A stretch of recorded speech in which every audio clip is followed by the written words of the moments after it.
The church steps were colder than they looked, holding the night's chill deep inside the stone even as the afternoon sun tried to soften it. Mara sat there with her back against the iron railing, knees pulled close to her chest, fingers tucked into the sleeves of a jacket that had once belonged to someone else. The jacket smelled faintly of detergent and another life. She focused on the cracks in the pavement, tracing them with her eyes like broken maps, because looking up meant meeting faces that slid past her as if she were part of the steps themselves. People came and went.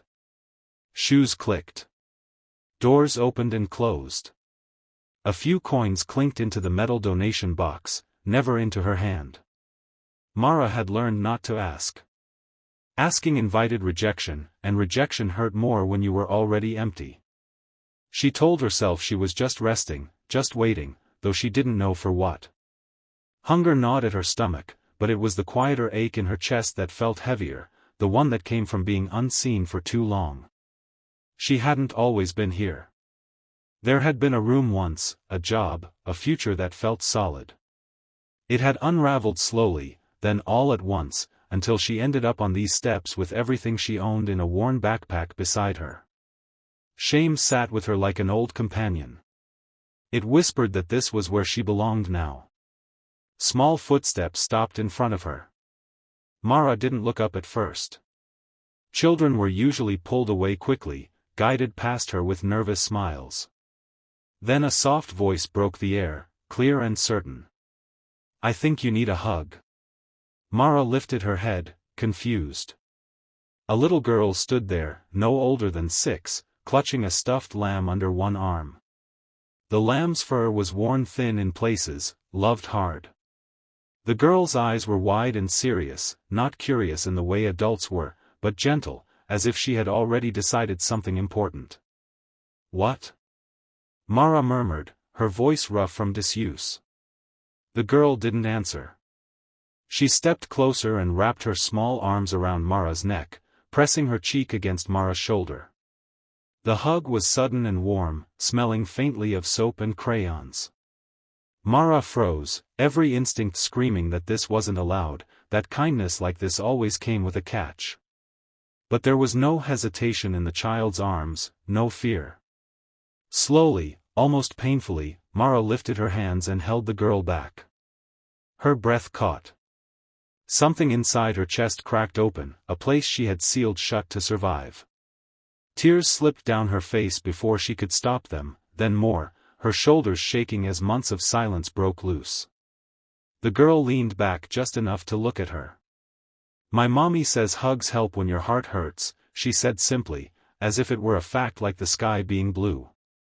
Mara let out a sound that was half a laugh, half a sob.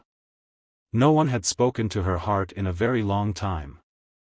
In that small, unguarded moment, sitting on cold stone with a child's arms around her, Mara felt something she thought she had lost forever, the feeling of being human, and of being worthy of gentleness. The girl's parents noticed the hug only when it lasted longer than expected.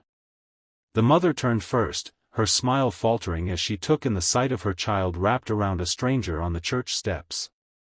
She hurried over, apology already forming on her lips, but it died there when she saw Mara's face, wet with tears, eyes wide and startled, as if she had just been woken from a long sleep. "Oh," the woman said softly, kneeling beside them instead of pulling her daughter away. She handed Mara a tissue without asking a single question. "I'm sorry. I hope that was okay." Mara nodded quickly, embarrassed, wiping her cheeks. She was kind, she managed. Her voice shook, unused to being heard. The little girl looked between them, still holding her stuffed lamb. "She needed it," she said with complete confidence. The father approached next, his expression gentle rather than guarded. He glanced at Mara's thin jacket, the backpack at her side. "Have you eaten today?" he asked, not loudly, not like a test, just a question. Mara hesitated, then shook her head. Admitting hunger felt like another kind of nakedness. The father didn't sigh or look away. He simply held out his hand. "There's soup inside. You're welcome to join us." Inside the church, the air was warm and smelled of candles and old wood. Mara walked slowly, half expecting someone to stop her, to tell her she didn't belong.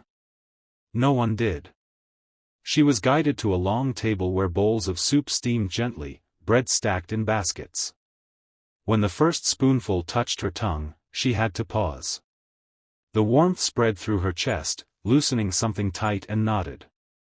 The little girl sat beside her, feet dangling, swinging back and forth. "This is Grace," she said, lifting the stuffed lamb. "She likes church. She's brave." Mara smiled faintly. "She is," she said, surprising herself with how steady her voice sounded. During the service, Mara sat near the back, listening without pressure. The words weren't grand, but they were kind, about rest, about being seen, about how broken things were still loved. For the first time in a long while, she didn't feel like the message was for everyone else. Afterward, a volunteer approached, a woman with tired eyes and a warm smile. She didn't overwhelm Mara with promises. She spoke of a temporary bed, of a job skills workshop, of a shower that was available anytime. "One step at a time," she said, as if she understood how fragile hope could be. That night, Mara lay on a clean cot in a small room off the church hall. A blanket covered her shoulders. The ceiling was plain, but she stared at it like it was something sacred. She pressed a hand to her chest, feeling her heart beat, steady, real. The hug replayed in her mind, again and again. It hadn't fixed everything.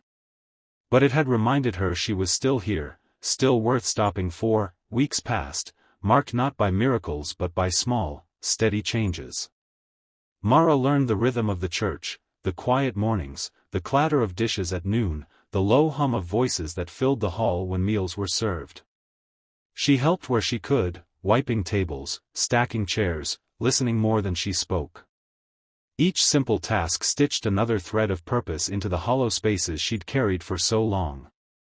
On a bright Sunday morning, Mara stood once again at the top of the church steps, but this time she wasn't sitting. The stone felt different under her feet when she stood tall. Her hair was brushed and pulled back, her jacket zipped properly, a folded resume tucked carefully into her bag. It wasn't a promise of success, just a symbol that she was moving forward. That was enough for now. She heard familiar laughter and turned just as the little girl came running toward her, the stuffed lamb bouncing against her side. "You came back," the child said, as if this had been uncertain.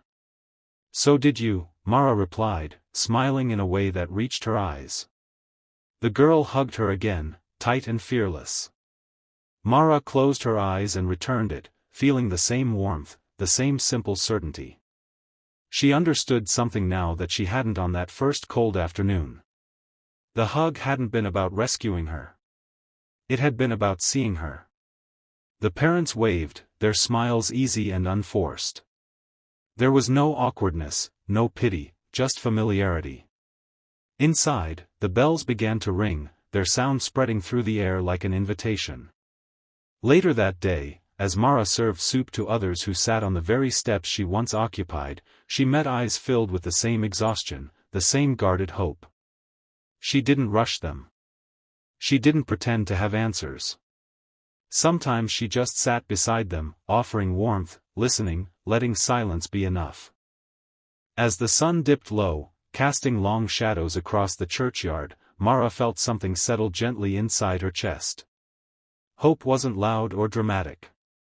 It was quiet, persistent, and built from moments most people overlooked: a bowl of soup, a safe place to sleep, a child brave enough to offer a hug without conditions.